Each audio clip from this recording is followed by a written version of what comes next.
will break the record for the longest government shutdown in American history tonight. The Democrats are intentionally hurting American families, workers, and businesses with this shutdown to fight for free health care for illegal aliens and to appease their radical left-wing base. And it's a total disgrace. This past weekend, Americans traveling to weddings, funerals, vacations, and meetings faced significant flight disruptions at airports across the country because of staffing shortages. On Sunday alone, more than 5,000 flights traveling to and from U.S. airports were delayed. Since the Democrat shutdown began, 4 times as many staffing shortages have been reported at air traffic control facilities compared to last year. TSA checkpoint wait times ballooned past 3 hours at Houston's George Bush Intercontinental Airport, with some passengers enduring up to 5 hours in line. At nearby William P. Hobby Airport in Texas, security wait times are routinely exceeding 1 hour. More than 13,000 air traffic controllers are continuing to work without pay. Because of the Democrats, these men and women who keep our airspace safe and moving will miss a second paycheck in a row this Friday if Democrats refuse to open the government. Let me be clear to our incredible air traffic controllers across the country. President Trump and Republicans want you to get your paychecks. They want you to be paid. Please call on your Democrat senators and tell them to side with President Trump and Republicans to vote to reopen the government. Our nation's 4 largest airlines, United, Delta, American, and Southwest, have now all endorsed the Republican, nonpartisan, clean funding bill to end the government shutdown. Major unions, collectively representing tens of thousands of pilots, have also joined the airlines in calling on Democrats to pass the clean, nonpartisan CR. The travel industry is also imploring Democrats to end the shutdown and reopen the government. Nearly 500 companies and groups in the travel business, including casinos, hotels, and convention bureaus, signed a public letter warning that America's travel economy has already lost $4 billion due to this Democrat shutdown, and they have called for the Republican CR to be passed, saying Americans expect and deserve a fully functioning federal government during the peak holiday travel season. Never before have we seen private industry and union leadership so unified on the same issue, rallying behind Republicans in such a vocal way. The Democrats have completely lost the plot. They are endangering the safety, prosperity, and livelihoods of millions of Americans. It's well past time Democrats do what they did 13 times under Joe Biden and pass the clean funding bill extension. All we need are 5 Democrat senators to put country over party and vote to end this reckless shutdown. In other news, tomorrow will mark the 1-year anniversary of President Trump's historic election victory, where he won nearly 80 million votes, the popular vote, in all 7 swing states. This was the ultimate poll on November 5th. The president secured a mandate to make America great again, and he has delivered in record time. Never before have we had a president who has kept their promises like President Trump has. I'd like to go over a few of those with you. In less than 10 short months, President Trump signed the largest middle-class tax cut in history, including no tax on tips, overtime, and Social Security to put more money back into the pockets of the American people. The president ended the southern border invasion of the Biden administration, made our border the most secure in history, and he is carrying out the largest mass deportation campaign of illegal aliens in our nation's history to protect our homeland, just as promised. President Trump has aggressively taken on drug cartels by declaring them as foreign terrorist organizations and even blowing up narco-terrorists who have tried to poison the American people with fentanyl and other illegal narcotics. President Trump defeated the Biden inflation crisis, and he continues to implement a pro-growth, America First economic agenda to make America affordable again, and we are seeing the results of that every day. Inflation has remained low and steady, averaging just 2.5% compared to the painful average of 5% under Biden, and we know it was historically higher than that for most of President Biden's term. Meanwhile, real private sector wages are on track to rise by almost $1,500 since President Trump took office, a significant change to the Biden years where private sector wages declined and were being wiped out by inflation. President Trump has ended the reckless war on American energy and unleashed energy dominance, with gas prices now plummeting to their lowest average levels in more than 4 years. President Trump implemented powerful tariffs to rebalance America's trade deals, protect American workers, and returning our country to be a manufacturing superpower once again. As a result, the president has secured trillions and trillions of dollars in private and foreign investments into the United States, which are creating high-paying jobs for the greatest workforce in the world. The president has restored America's place as the leader of the free world through his unwavering peace through strength foreign policy that has already ended 8 wars and counting. And the president ended illegal DEI initiatives in our federal government and is returning our country to a merit-based society based on common sense. President Trump protected opportunities for women and girls to compete safely and fairly by continuing to keep men out of women's sports. Americans have a president who works tirelessly, literally 24/7, to improve their lives and make our country better than it has ever been before. So with that, today we will open it up to questions, and we will start with our independent journalist in our new media seat, Julio Rosas. Julio, please start. Thank you. Thanks, Caroline. So over the weekend in Mexico, a mayor in Michoacan, Carlos Manso, he was assassinated while celebrating Dia de Muertos with his family.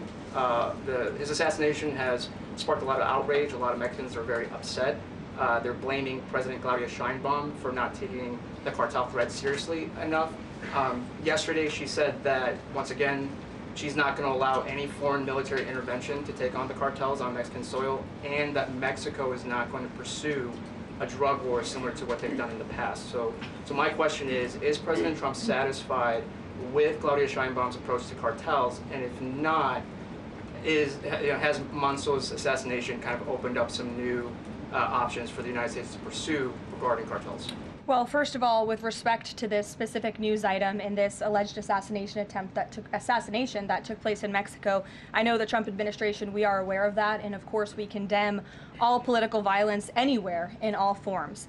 As for Claudia Sheinbaum and the president's relationship with her, I think he has a lot of respect for her as president of Mexico, and he also really appreciates the coordination that she has provided to the Trump administration. I can't speak for her and what she's doing internally in her country. I can speak for the president in saying we are continually pushing Mexico to do more to tackle the drug trafficking and the drug cartels within their country, and we are working with them in any way that we can. And the president has obviously used the full range of executive options in his authorities to crack down on drug trafficking at our southern border and to designate these cartels as foreign terrorist organizations and additional actions as well.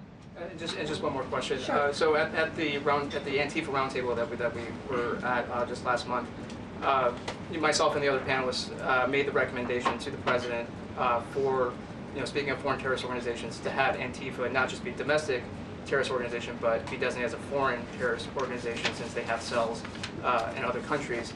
He mentioned to Secretary Rubio, because he was in the room at the time, to look into that. So I just wanted to see if there's an update on that. Sure. That process is most definitely taking place. I don't have any announcements for you on that today, but I can certainly assure you the administration is working on it, and I'll check in on it and get back to you, Julio. It's a good question. Thank you very much. Jackie. Thank you, Caroline. Zohran Mamdani blamed the president for bomb threats and intimidation at polling locations. He said, quote, part of the general approach of the Trump administration has taken to intimidate voters with baseless allegations of voter fraud as a means of trying to repress the voice of Americans across this country. I want to give you a chance to respond to that. Yeah, I saw those comments from Mamdani. I think they are completely irresponsible, and they are based on zero evidence. And I think this is just another example of how the Democrat Party unfortunately stands for nothing. All they stand against is President Donald Trump. And I think it's quite sad to see that we have someone at the top of the ticket on an election day today saying such things about the president when he obviously had absolutely nothing to do with those threats. And on the shutdown, Democrats have been pretty quiet about the president's push for the nuclear option, terminating the filibuster. Is there any concern around here that Democrats might actually want Republicans to get rid of the filibuster so that one day, when they're in power again, the door's already open for them to pack the Supreme Court, give statehood to D.C. and Puerto Rico, make mail-in balloting permanent, those kinds of things? I think the president has been very realistic and strong in his position on the filibuster. He's been very vocal about it. I just spoke to him about it. He feels really strongly about this. Republicans need to play tough and they need to play smart. That's how the president feels. And we know that Democrats, if they are ever given a chance at power again in this city, they will absolutely take away the filibuster from the United States Senate. In fact, you had 49 Democrats who already voted to do this before. The only reason it did not move forward was because you had 2 Democrats who are no longer in office because they were run out of town by the far left radical base of their party. And so President Trump is quite clear on this. He wants to see Republicans move as many good pieces of legislation for our country forward in the next 3 years of his administration as they possibly can. And the filibuster is one means to doing that. You talked to Johnson and Thune about it. I know that they had both voiced some opposition. Have there been any conversations with them? He has. He's made his position to them very clear, both publicly and privately. Ouija. Can you help clear up some confusion about SNAP benefits? Because Sure. the president just posted that they will only be given out when the radical left Democrats open the government and not before. But just yesterday, the administration said it would comply with the court order to expend the full amount of SNAP contingency funds by end of business day yesterday. So did the administration distribute that money or defy that court order? No, the administration is fully complying with the court order. I just spoke to the president about it. The recipients of these SNAP benefits need to understand it's going to take some time to receive this money because the Democrats have forced the administration into a very untenable position. We are digging into a contingency fund that is supposed to be for emergencies, catastrophes, for war. And the president does not want to have to tap into this fund in the future, and that's what he was referring to in his Truth Social post. So the Department of Agriculture, as for the latest SNAP payment in the judge's order, put out guidance to states today on how to get that money to the recipients of SNAP. But it's going to take some time. The best way to get the full amount of SNAP benefits to those beneficiaries is for Democrats to reopen the government. So to anyone who is a SNAP beneficiary at home who needs that assistance, and the president was just saying, this is for people who are truly needy, who need food, who need this assistance from the United States government. Democrats are holding it up and making it difficult for the administration to get those payments out the door. So if you are at home and you want your SNAP benefits, call the Democrats and tell them to reopen the government. Blocking that contingency fund for the future if this shutdown lingers on? Look, the president does not want to have to continue to dip into a contingency fund that doesn't even have enough money, by the way, to fund the full program. It takes $9 billion to get the full scale of the benefits out the door. This contingency fund only has about $5 billion in it. So again, Democrats need to reopen the government so we can get these benefits out the door for people who truly need them. Kate. Thanks. The president suggested that if Mamdani wins, that he would cut federal funding to New York. How much funding would be impacted? What would be impacted there? Well, look, we won't get ahead of the election results, nor will I speak to what the president may do in the future. We'll see how tonight goes, and then I'll let him speak on it further. And why did the administration exclude Democratic lawmakers? Last week there was a briefing about U.S. strikes on alleged drug trafficking boats. Why were those Democrats excluded? The administration has briefed Congress on these matters 8 separate times, and Democrats have been included in those briefings. In fact, I know that Secretary Rubio will be on Capitol Hill tomorrow to brief the Gang of 12, which includes Democrats as well. So the president's made it very clear, if senators want to understand the administration's operations against narco drug traffickers, we are very happy to speak with them about that, and we will continue to do so. But we've been incredibly transparent. As I said, there's been 8 briefings on this topic, with the 9th coming tomorrow. Rachel. Thanks, Caroline. There's been some reporting out there about the possibility of furloughed workers not getting back pay. We know that the president signed that bill into law in his first term. Does the administration guarantee that all furloughed workers will get back pay? This is something we are very much open to discussing with Democrats as part of the discussions about the continuing resolution to keep the government open, and it's something that Republicans are talking with Democrats about right now. I won't get ahead of those negotiations or discussions. That's a possibility that may not happen, even though it's law. I just said Republicans in the White House are very much open to discussing this with Democrats. And then just one last question. As this government shutdown now drags on, about to make history as the longest government shutdown in American history, can you talk about what the president is personally doing to try to see an end to this? He's pushing Republicans to keep voting and to keep opening up the Senate floor to vote for the clean continuing resolution. He had the Senate Majority Leader and the House Caucus Leader, Hakeem Jeffries, here at the White House to talk about this in the very early stages, to give them a chance to come to their senses and avoid this entire government shutdown at the very beginning. And they chose not to. And I think it's been very clear to everyone in this room and to everyone across the country that the Democrats are playing partisan politics with our United States federal government. And all Republicans have wanted to do for the last 35 days is reopen the government. That has been the president's position since day one. It is his position today on day 35. And all we need are 5 common sense Democrats with have a little bit of courage and come to the table and vote with Republicans. I saw Senator John Fetterman on television last night saying that he hopes more folks in his party will step up. And we certainly agree with him on that point. Sure. Karoline, the president posted on True Social that the voting underway in California is, quote, rigged. What evidence does he have of that, and what does it mean that mail-in ballots in that state are under legal and criminal review? By whom and why? And also, in this vein, does the White House still plan to issue an executive order banning mail-in voting, and what legal authority do you have to do that? The White House is working on an executive order to strengthen our elections in this country and to ensure that there cannot be blatant fraud, as we've seen in California with their universal mail-in voting system. It's absolutely true that there's fraud in California's elections. It's just a fact.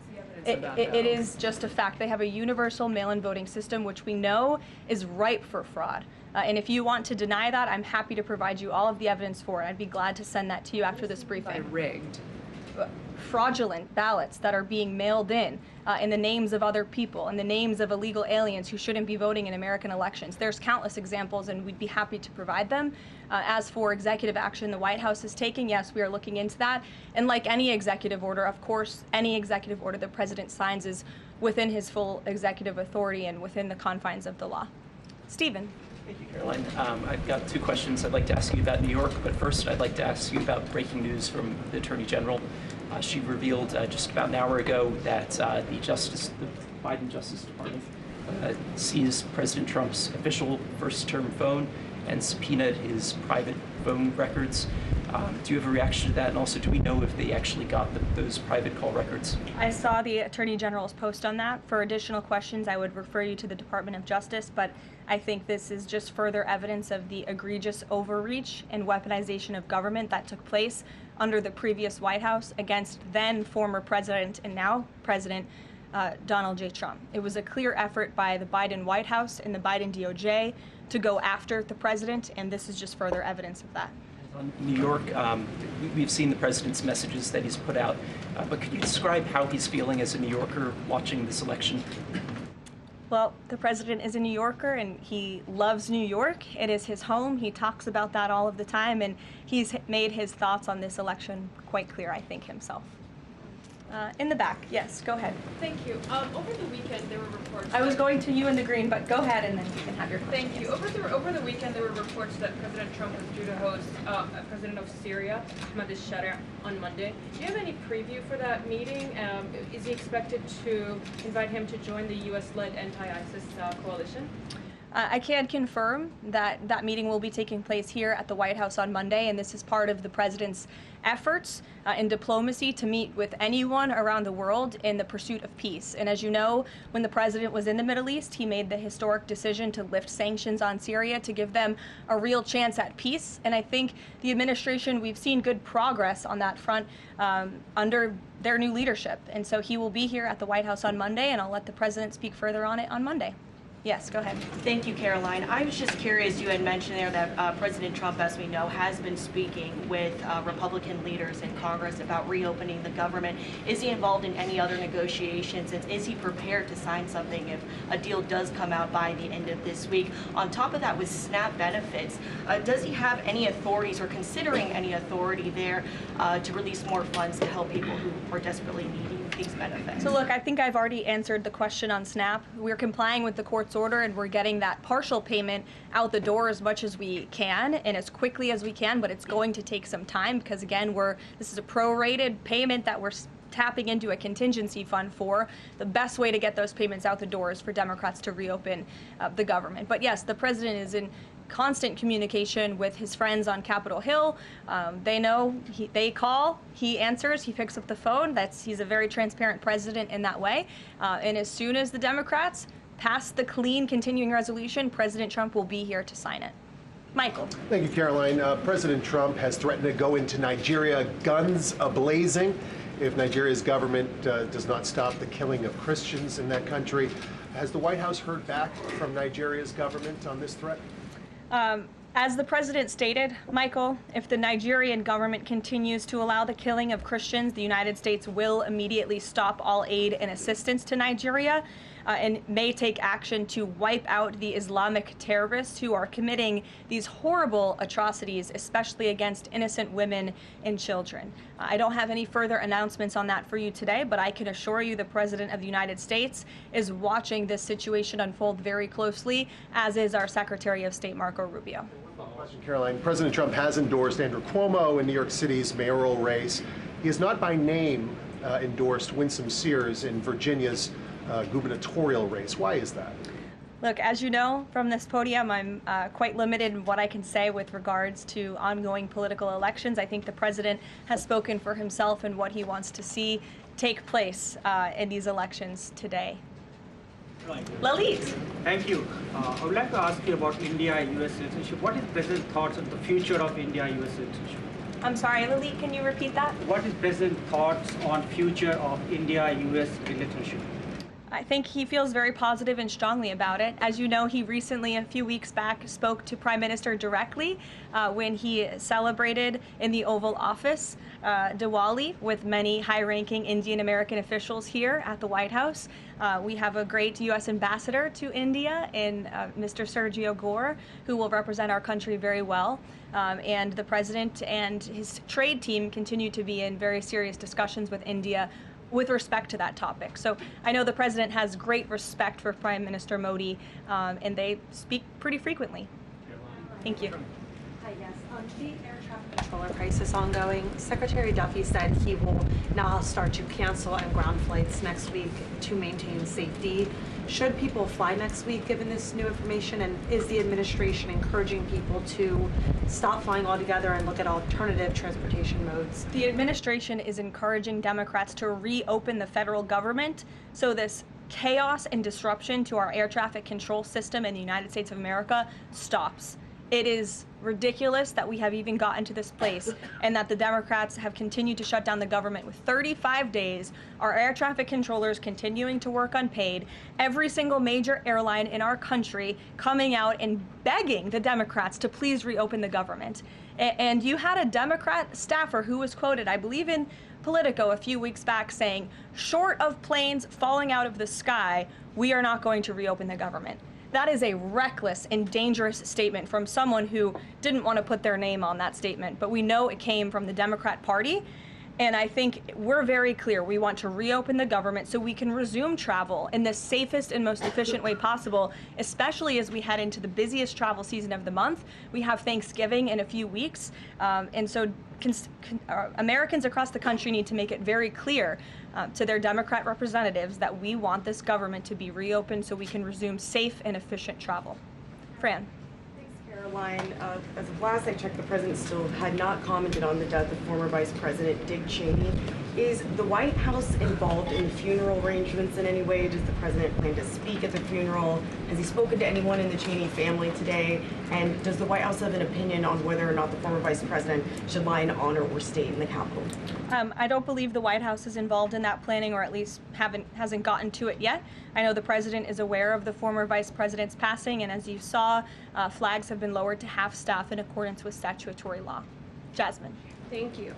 Back on the question of the filibuster, how much political capital is President Trump willing to expend to get Republicans to do what he's asking? I mean, will we see him at the Hill? Will he be calling folks over here? What exactly is President Trump planning to do outside of these true socials and maybe some of these private conversations to get Republicans to fall in line? Look, I think you'll see. I think you'll see the president continue to engage very strongly and consistently with his friends on Capitol Hill. I don't have any meetings to read out for you at this time, but I think you should stay tuned and keep your eyes on Truth Social on this matter. The president's making his position on it quite clear. And again, he is right. Republicans need to play tough. We know that this is what the Democrats will do if they are ever given the keys to power again. And he wants to pass as many good pieces of legislation as we possibly can for our country and for our people. That includes election integrity reforms.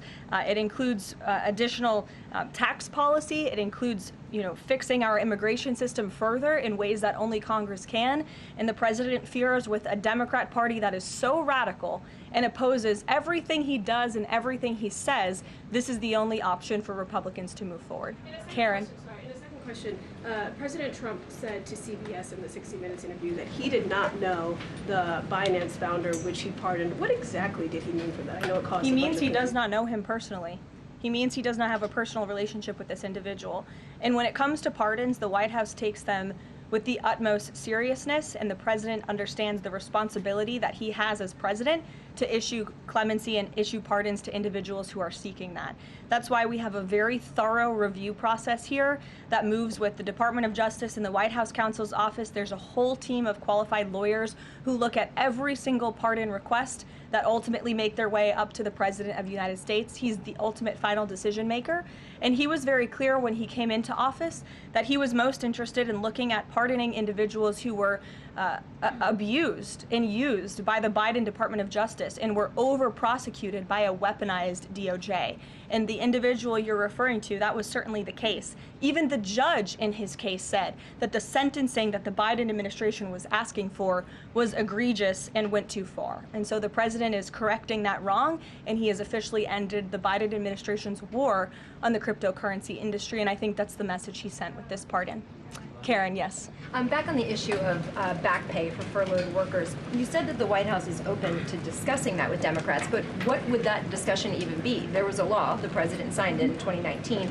What could a discussion look like? Why is that even open for discussion? Look, Karen, as I said, Republicans are talking about that with Democrats right now, and I don't want to get in the middle of those sensitive conversations. But as we've complied with the SNAP order, the White House, the administration is always going to comply with the laws. We're always going to comply with the ruling of judges across the country. But the Republicans are discussing this matter with Democrats right now. Why would there even be a consideration of not paying those workers? Tom Dempsey with News Nation. Big day in the Supreme Court tomorrow with President Trump's tariff policy facing a legal challenge. What's at stake with that case? And if the Supreme Court rules against the Trump administration, what is Plan B for trade policy? I'll tell you, the White House is always preparing for Plan B. It would be imprudent of the president's advisors not to prepare for such a situation. With that said, we are 100% confident in the president and his team's legal argument in the merits of the law in this case, and we remain optimistic that the Supreme Court is going to do the right thing.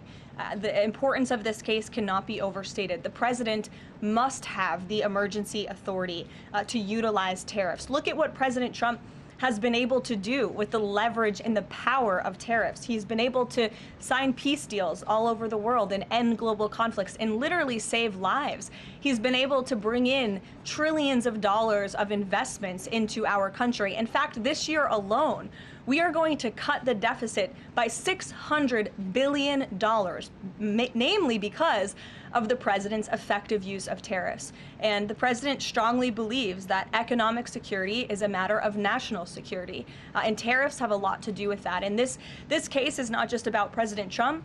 It's about the use of this emergency authorization for tariffs for future presidents and administrations to come, and we're confident and hopeful that the Supreme Court will do the right thing. Kristen. Why did President Trump get an MRI during his recent visit to Wall Street? Look, as President Trump said, he would inquire with the physicians. I'll check back on that. But as the physical itself stated, Kristen, and as you all know, because you are all witness to it, every single day the president is in optimal physical health. This was a follow-up appointment, and we provided a detailed readout of that physical. I'm happy to give it to you again, and I can inquire further. With all due respect, an MRI is a very specific procedure. It's done on a part of the body looking for something specific, so it's not generally part of any kind of routine checkup. And in addition, President Trump has said that he wants to be transparent. He told us to ask the doctors, which we have and have not heard back. Why don't we have more information on this? As I said, I'll check back for you. Go ahead. Caroline, can you update us on the mediation efforts this administration is leading in Sudan, trying to achieve a ceasefire there? Sure, yes. The United States is actively engaged in efforts to bring about a peaceful resolution to the terrible conflict in Sudan.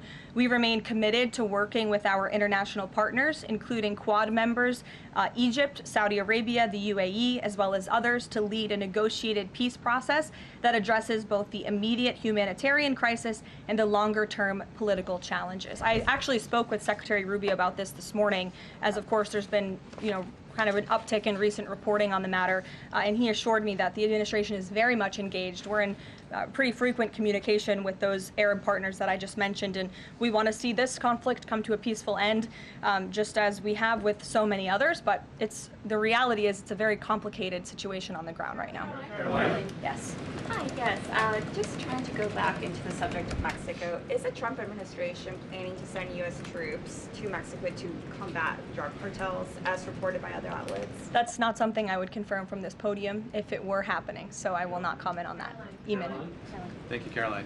Why did the president decide not to go to the Supreme Court tomorrow? He'd indicated earlier that he might want to go and attend in person.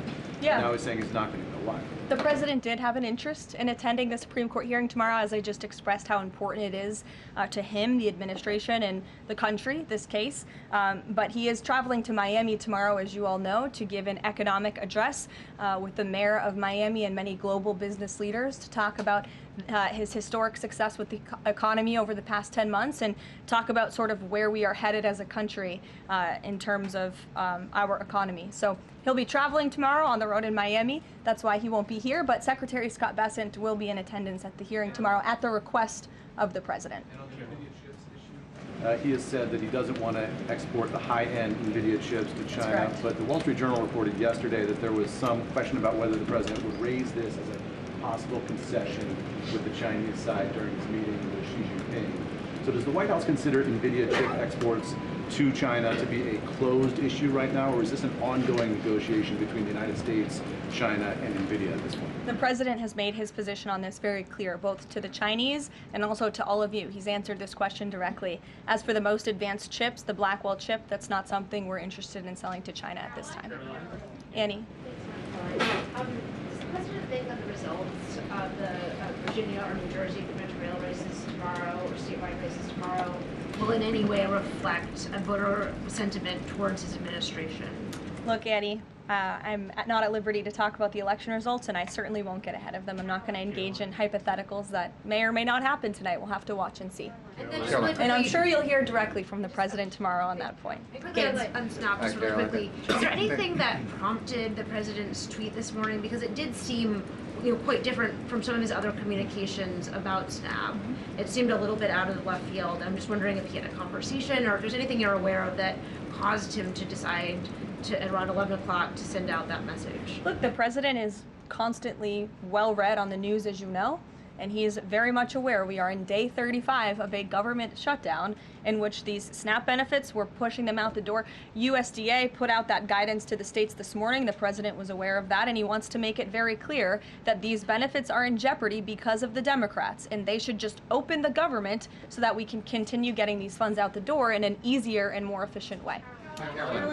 There's some new reporting that just dropped a few minutes ago that the Trump administration is negotiating with the makers of Ozempic to sell some weight loss drugs for $149 a month. That's according to the Wall Street Journal. Do you have any more information on that? Can you confirm that? I think the president has said himself in previous Most Favored Nations announcements that this is something that the administration has been engaged in and looking into. I won't get ahead of the president on any future announcements, but I will echo his strong commitment to bringing down drug prices in this country. And you've heard it directly from Secretary Kennedy and Dr. Marty McCary and his entire Health and Human Services team, how committed the president is to bringing down the cost of drugs, and we're working with pharmaceutical companies to do that every day. Very quickly, Karoline on SNAP. I know it's been asked, and I know we just asked it, but I want to put a fine point on it. You talked about the president's post here, and he wrote that SNAP benefits will only be given when the radical left Democrats open up the government. I understand your previous answers, but as written, how would that not violate court order as it's written? I've now answered this question several times, Gabe. We are complying with the court's order.